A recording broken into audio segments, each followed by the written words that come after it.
สบายดีพี่น้องเป็นยังเด้แม่จีดนี่คิดฮอดพ่อแอบ่สเนาะบายดีพี่น้องเป็นอะไรขึ้นหนังเงาคิดฮอดพ่อแอบ่ปิ้งเผามักสลีเผามักสบ่ลีแม่กินคิดฮอดพ่อแอบ่หรือใดกินฮอดเลยวันที่เท่าใดแหละมันบริษัทเอ็ด ซาว โอ้เสร็จบอกคนละบริมืองานก่อนบัตรก่อนเบอร์ก็ได้อันนี้อันนาบินน่ะเขาให้ป้อนอยู่พี่แล้วเมื่อก็มันเขาใส่เงินเมื่อก็ใส่เงินมาก็ใส่เงินราคารถผู้มีอยู่ก่อนอยู่พี่ก็เสร็จบอกแล้วแล้วไม่ได้เมื่อเด้อก่อนบัตรก็ขึ้นเขาเบิ่งหรือบอกเขาเบิ่งเขาแจ้งทางพี่แล้วเด้แจ้งพ่อบ้านทางพี่แล้วแล้วก็ไปยากร้านลุงผู้ปวด2-3 ยาเลยอยู่หันก็มีนางไข่มุกนางน้ำเพชรพี่น้องเอ้ยอยู่ก็เฮ็ดได้เด็กน้อยเนาะพี่น้องเนาะตาทำจังว่าคอยเมื่อบ่ได้คอยเมื่อมาเช้าเมื่อบ่ได้คอยผู้เดียวภายในนอนน้ำหลดแล้วจะสิปลุกไฟครัวไปเนี่ยมานุ่งเสื้อไว้ไว้คนกับไปตลาดมาพี่น้องเอ้ยซื้อเฮ็ดสิแกงเฮ็ดใส่ผักคะผักติ้วอันนี้นี่ผักคะพี่น้องมัดหนึ่ง5,000เบิ่งพี่น้องมัดละ10 บาทพี่น้องแกงสดร้อนๆเพราะอ้นบ่สบายเป็นหวัดเด้อพี่น้องเด้อหวัดลงคอเจ็บคอได้มักสลีพี่น้องเอ้ยมาให้แม่จีดต้มปิ้งสู่ลูกสู่หลานกินนี่เพิ่นปิ้งมักสลีพี่น้องเอ้ยมันก็ได้นางเค็มเบาเต้เพิ่นอยากนางเค็มซื้อนางเค็มมาไว้ให้แน่ได้มกปลาซิวมาให้แม่จีดพี่น้องสิเป็นมกปลาซิวแม่จีดเราอยากกินเนาะเราหมักกินพี่น้องซื้อมาให้แม่แต่บ้านนอกเอามาขายพี่น้องนางเค็มมะกอกพี่น้องโอ้ย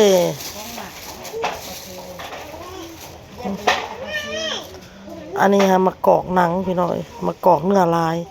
เสียดแจ่วเราเต้ให้เห็ดแจ่วที่นางเค็มแจ่วมะกอกแล้วก็ลวกผักดอกซื้อผักดอกมาพี่น้องซื้อมะเขือดิบ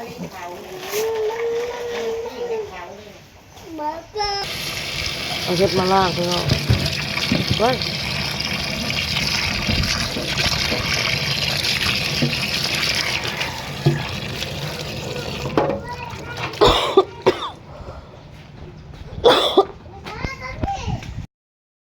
สบายดีพี่น้อง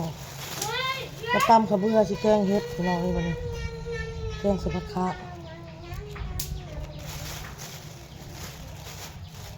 มาบวกไว้ซ้ำโปมือนะพี่น้องก็เลยบปิดมันดอกแกงแบบธรรมชาตินี่โลดแกงใส่แต่เห็ดขบือแล้วก็แดกไปงัวลงเอาผักคะลงแล้วพี่น้องอยากกินสดนอนห้อนเพราะว่าเจ็บคอเป็นวัดสบายพี่น้องเป็นมัดเฮือนเลยพี่น้องตัวก็เป็นลูกก็เป็นออโต้น้องบอลกำลังพี่น้องกำลังเริ่มเป็นแล้วก็ไปส่งเฮียแล้วก็ซื้อยาให้กินข้าวมื้อเช้าให้กินยาเม็ดนึงตอนเพลนต้องกินข้าวเลยกินยาเม็ดนึงแม่บอกเพิ่นพี่น้อง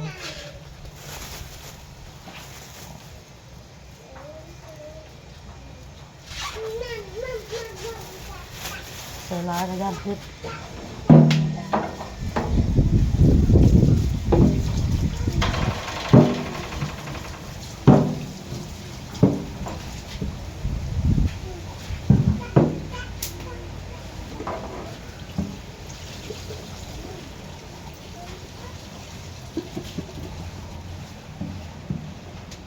ทำข้าวเบื่อก่อน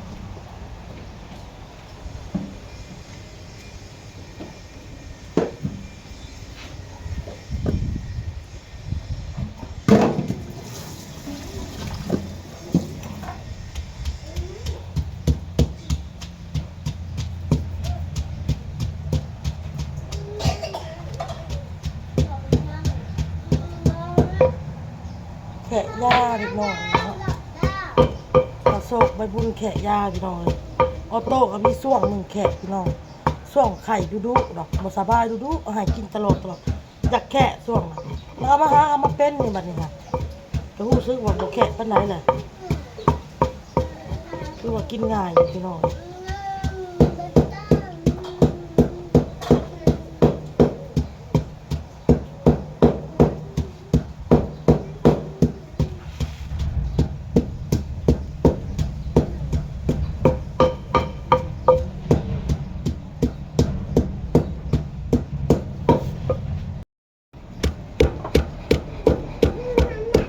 ตำข้าวเบื่อ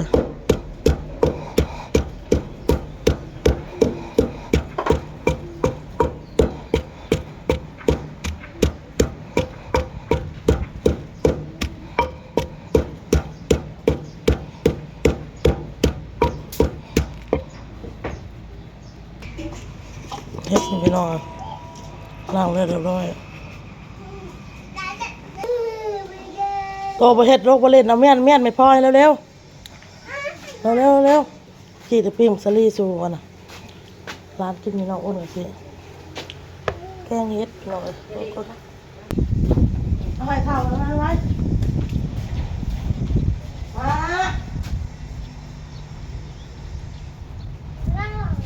จ้า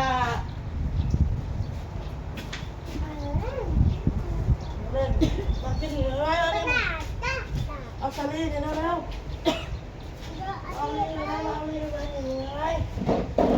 เอาลูกเผาเลยไว้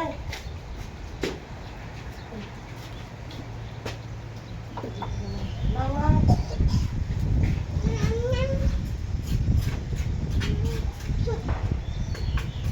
เฮ้ยกินอะไรเนี่ย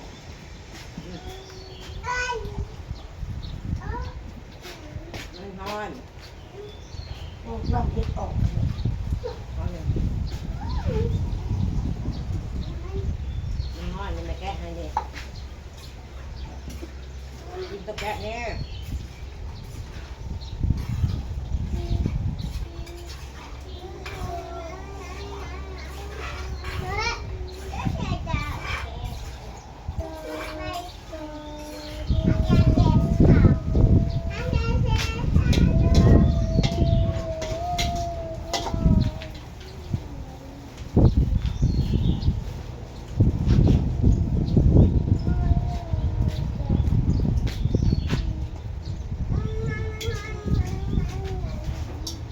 กินแต่น้องเด้อ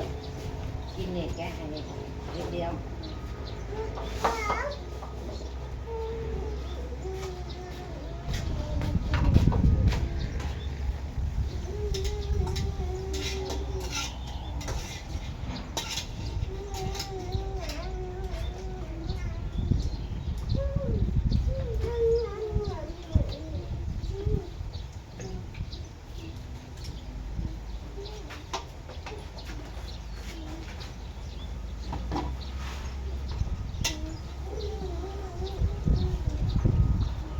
น้ำท่านใส่ซ้ำแต่น้ำเย็ดออกเลย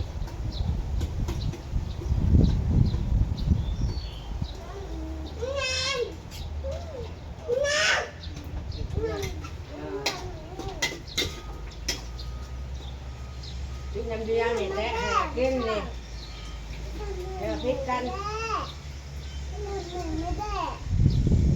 เป็นปลาแดกกับเป็นปลาแดกมึงจะหูดังดีหลายเป็นปลาแดก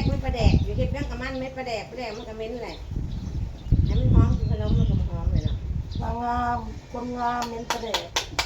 นางใบบุญคอยบอกกินปลาแดกเขามาอยู่ในเมืองสิ มันเหม็นบ่ได้นะอีกมันว่าเหม็นกินเหม็นแล้วมันเล่าโลดเหม็น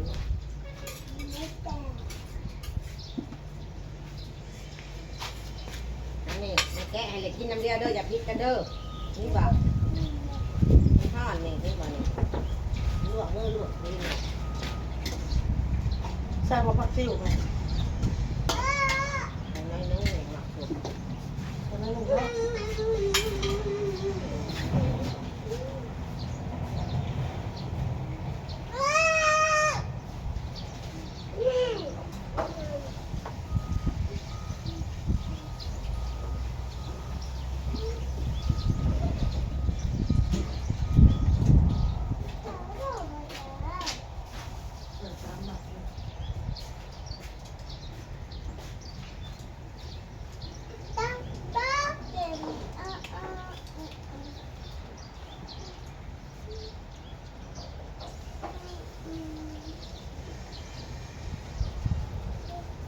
มักสลีข้าวเหนียวเด็ดรุ่นบริคือก็ได้กับมักสลีอันขน้อยซื้อมาเป็นมักสลีอันอันซุปเปอร์รุ่นเรืองที่สุดจ้าได้ อันนี้เจ้าทำมาแซ่บ อันนี้ข้าวเหนียว ข้าวเหนียวเขาเป็นข้าวเหนียวมา แซ่บข้าวเหนียว ข้าวเหนียวแล้วแซ่บเขาหมักที่ข้าวเหนียวเจ้าหมักที่ข้าวเหนียวบ่เขาหมักที่ข้าวเหนียว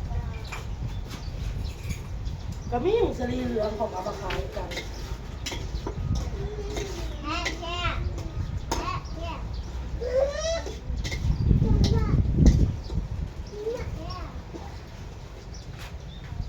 มันมีอะไรเป็นข้าวเหนียว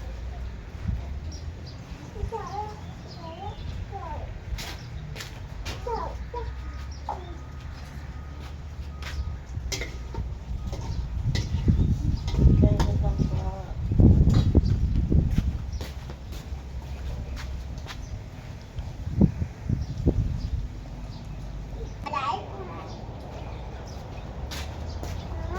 ช่วงรับเขาโต๊ะอยู่ค่ะ ล้างก้นเลยไปล้างก้นแล้วครับ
เอาปลาคะลงไปเลย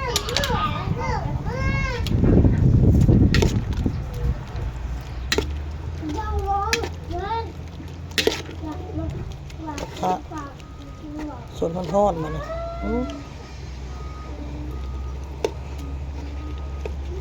แล้วมาเนี่ย